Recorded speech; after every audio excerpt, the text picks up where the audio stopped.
In the last episode, we started off a whirlwind tour of Washington, D.C. at the National Museum of American History. There, we saw Captain America's shield, a grappling hook that was used at Pointe du Hoc on D-Day, George Washington's actual outfit, and all kinds of cool history-related stuff.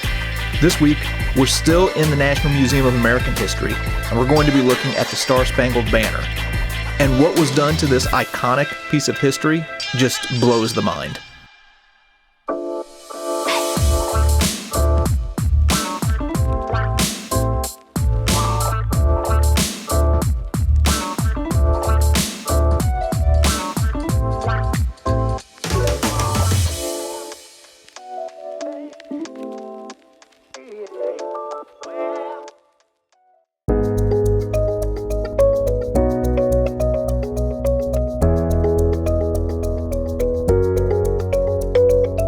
Alright, getting ready to go see the Gunboat Philadelphia. I don't know what that is, so yeah, I'm going to learn something today.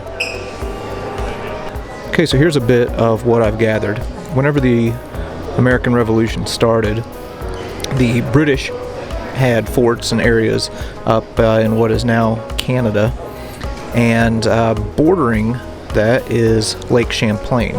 So the Philadelphia was a gunboat that was trying to frustrate the British plans to isolate New England and split them along the Hudson River here. And it was actually sank here around Valcour Island. Okay, so we're going to go take a look at the Philadelphia. So apparently this thing was found in 1935, about 15 feet below the surface in Valcour Bay. And then the Smithsonian acquired it in 1965. Interesting. Okay, and right here is the shot that the British launched that sank this gunboat. Alright, here's the Gunboat Philadelphia along with the 3 cannons that it had mounted on it. They even managed to recover the ore.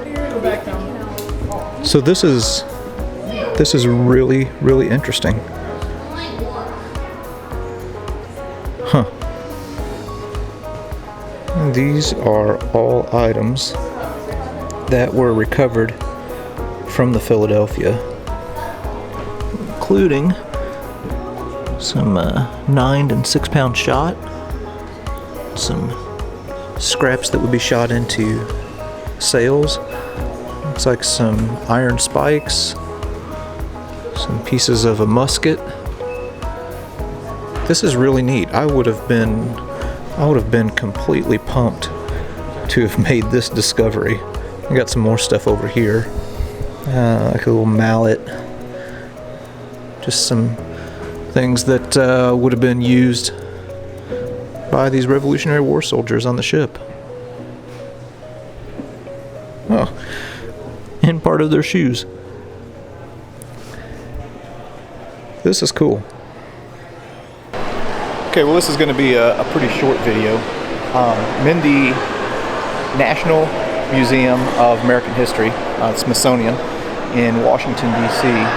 And they've got a pretty special display here. It has to do with the Star Spangled Banner. So anytime you go to a sporting event, they're always singing the Star Spangled Banner to kick things off. Well, the origin of that is from the War of 1812. The Star Spangled Banner was written by a guy named Francis Scott Key. He had observed the British basically tearing apart Fort McHenry, and the next morning whenever he saw the flag still flying, it inspired him to pen the words to the Star Spangled Banner. Well, they've got a special display here on the War of 1812 and the Star Spangled Banner. So I'm going to take a few moments to go in and check it out. So a lot of people don't know that during the War of 1812, the British actually captured Washington, D.C. and set the Capitol building and the White House on fire. Well, look at this.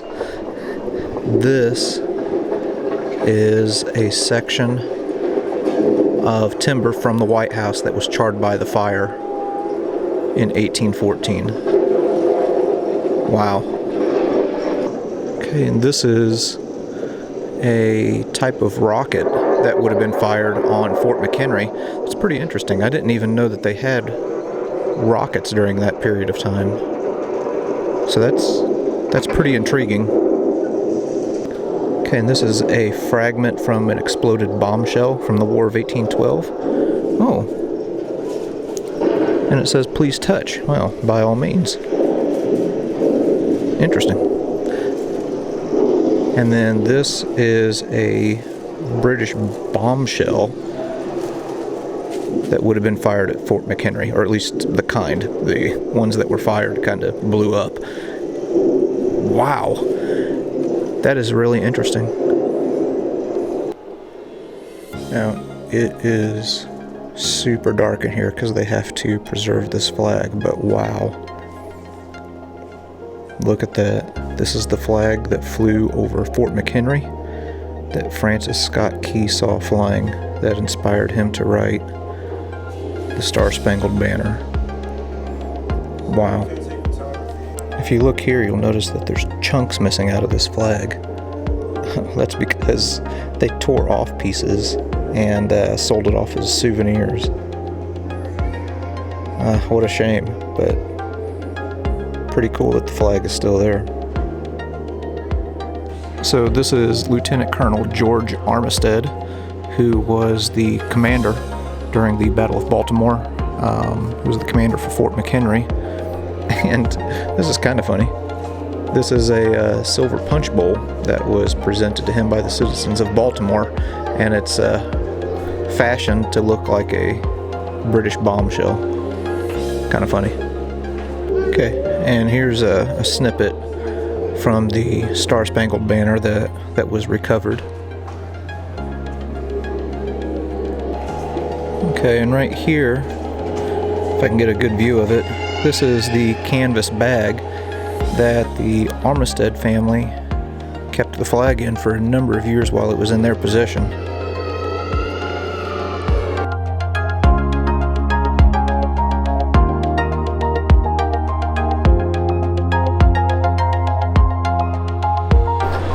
Okay, so that was awesome to see the actual flag that flew over Fort McHenry.